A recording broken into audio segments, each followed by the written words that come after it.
So this is J-Lo.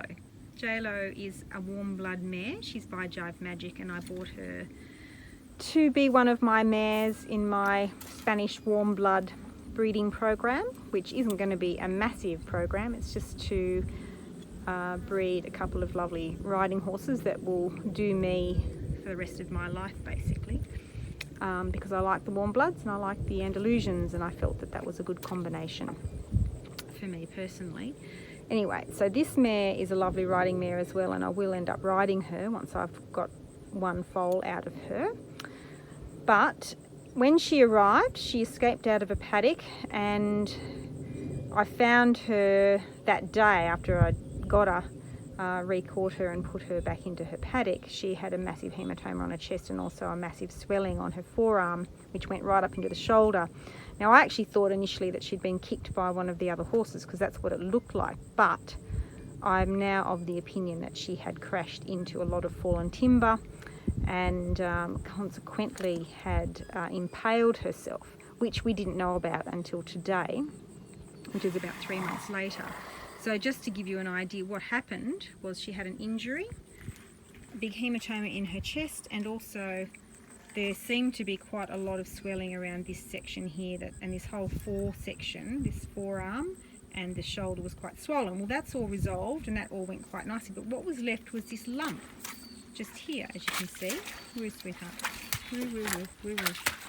And the lump ended up draining, and it'd swell up, looked like it was healing, and then swell up and burst again, and it just kept happening. And I had it surgically drained, and it still didn't work. We did everything, antibiotics as well, which I'm not a fan of, but I thought that's what we needed to do because it wasn't resolving.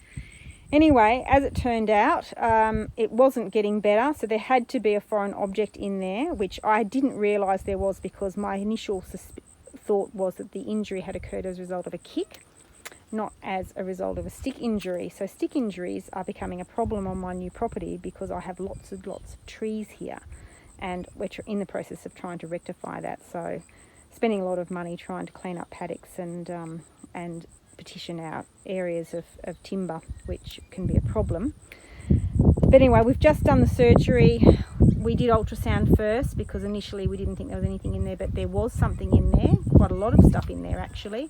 So we've done the surgery, it's now out, and she's now recovering from the surgery, but I just wanted to show you the wound.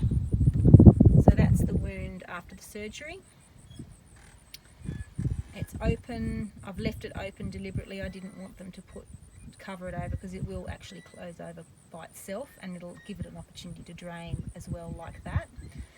And it will stop bleeding in a minute, and I'll put her away once I've put some treatment in there. I've put some honey in there as well, but I want to show you what was actually in there, because you can't believe what we got out of it.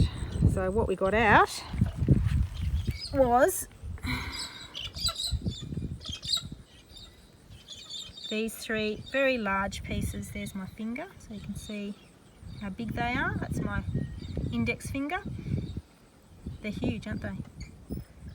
And that was what was in her shoulder, and they were totally preventing her shoulder from healing. And I actually could feel them in there, and when I was occasionally I would squeeze out that pus, I could feel something in there, and I was thinking to myself, there's can't just be scar tissue that was feeling like that. But when the vets felt it initially, they thought that it was scar tissue. So it just pays to be persistent with these things. Fortunately, I had her on our Infectaclear the whole time, and because she was on the Infectaclear, the wound didn't get septic enough, but the wound did do what you would expect it to do. The body encapsulated the foreign matter and kept it separate from the rest of her bloodstream. So consequently, she's healthy and well, and she wasn't even lame, but just this constant little abscess coming up and bursting. Well, now it's going to heal, and I feel great relief, and so does J-Lo. So I'm going to put her away in a minute, and we'll just give her a little bit of, I'll keep her on the antibiotics, and again, just because we've done this surgery, poked around in there quite a lot. We'll put her on that and the Infectaclear and some Alleviate and the tendon and bone to help heal that quickly, and she'll be as good as gold in about 3 weeks. And I am very relieved, as she is.